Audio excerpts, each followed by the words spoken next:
Guys, pertama-tama saya mewakili Institut Kewarganegaraan Indonesia hendak menyampaikan bela sungkawa terhadap korban bencana alam yang terjadi di Aceh dan Sumatera serta beberapa daerah lainnya.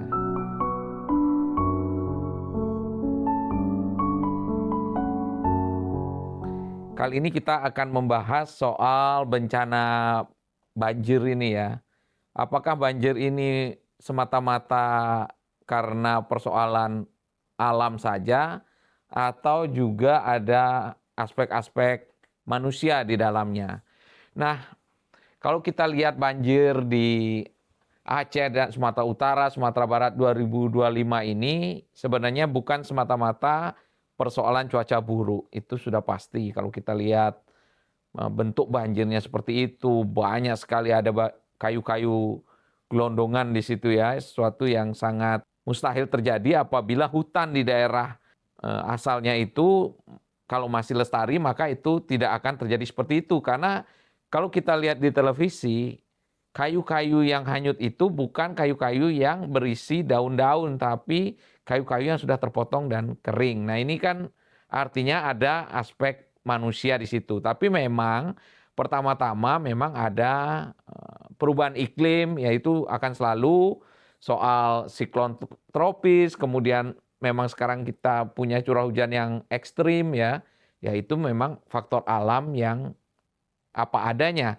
Tapi selain faktor tersebut juga ada faktor ekologis dan struktural seperti deforestasi, kerusakan, kemudian ada konversi lahan di situ dan hingga degradasi kualitas lingkungan di Aceh, Sumatera Utara dan Sumatera Barat.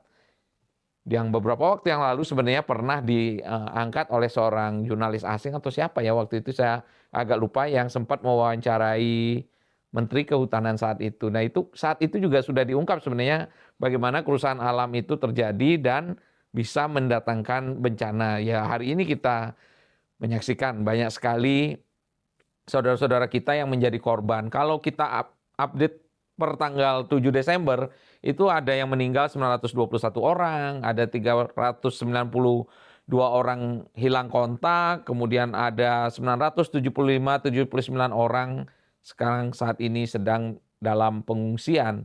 Dan mungkin angkanya sudah bertambah ya, karena mengingat ketika video ini kita buat, ini tanggal 10 Desember. Nah kemudian dampak dari sisi kewarganegaraan itu adalah hilangnya dokumen-dokumen kependudukan warga negara Indonesia. Karena kemungkinan besar dari 975.000 atau hampir sejuta orang yang mengungsi, ini pasti banyak yang kehilangan dokumen kependudukannya. Kan kita nggak mungkin dong bawa-bawa kartu keluarga yang walaupun namanya kartu tapi lebarnya satu folio itu kan. Ya nggak tahu ya kenapa namanya kartu ya. Saya bayangkan kalau kartu ya harusnya kecil gitu ya. Tapi karena ya sudah telanjur begitu, kita membiasakanlah yang lebar itu disebut kartu keluarga. Nah, nggak mungkin kita bawa-bawa.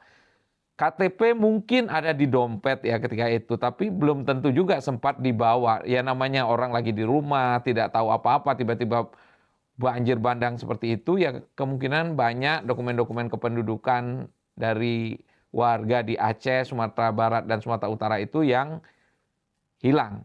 Itu salah satu dampaknya. Kemudian karena terputusnya jalur-jalur transportasi, maka saat ini kita bisa lihat melalui berbagai media, pemerintah kesulitan untuk menembus daerah-daerah yang terisolir.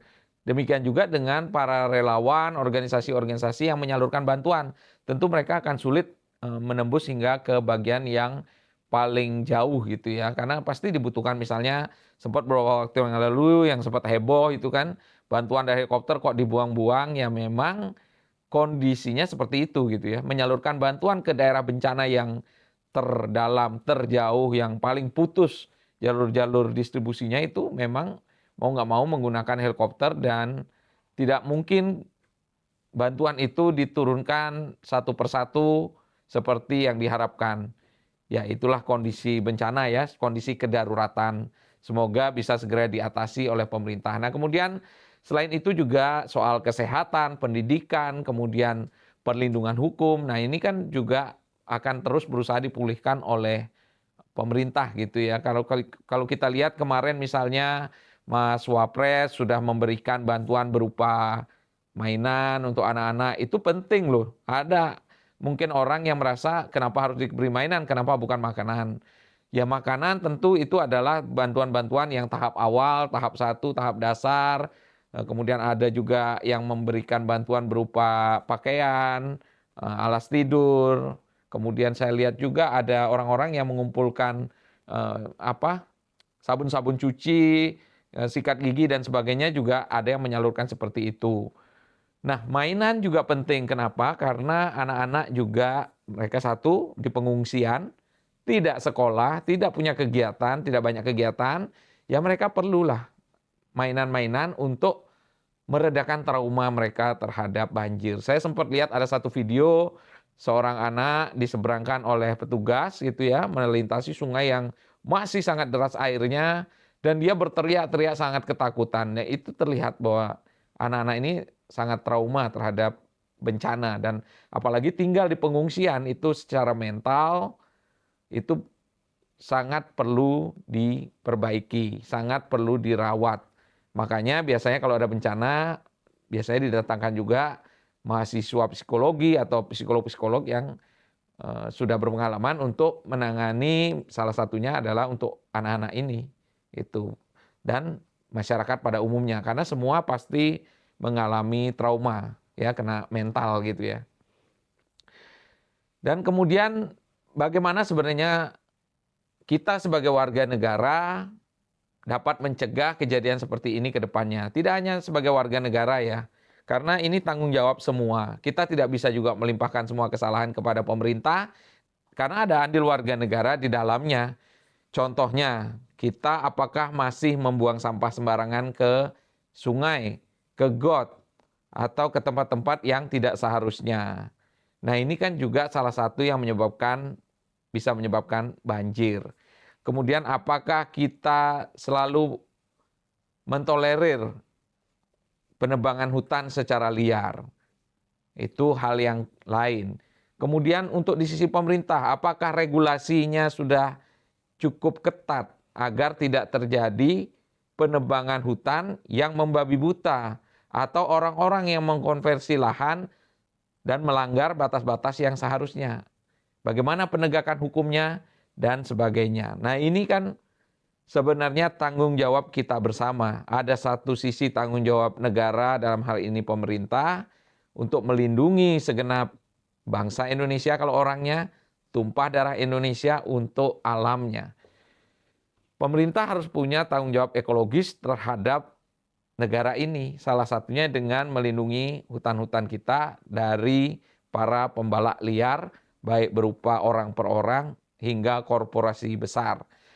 Nah kemudian di sisi masyarakat bagaimana? Masyarakat juga harus memiliki kesadaran untuk tidak membuang sampah secara sembarangan, menjaga aliran sungai, menjaga kelestarian hutan, menjaga agar lingkungan ini menjadi lingkungan yang aman untuk kita tinggali. Kalau dalam bahasa yang lebih luas biasanya menjaga planet ini agar menjadi aman bagi kita semua. Kita semua itu ya manusia maupun binatang. Karena binatang juga menjadi korban di banjir Aceh, Sumatera Utara, dan Sumatera Barat ini. Saya berharap semoga ke depan akan ada perubahan fundamental pada kebijakan lingkungan, tata kelola sumber daya alam, dan pengakuan bahwa hak atas lingkungan yang lestari, lingkungan yang sehat itulah bagian dari kewarganegaraan kita sebagai warga negara Indonesia.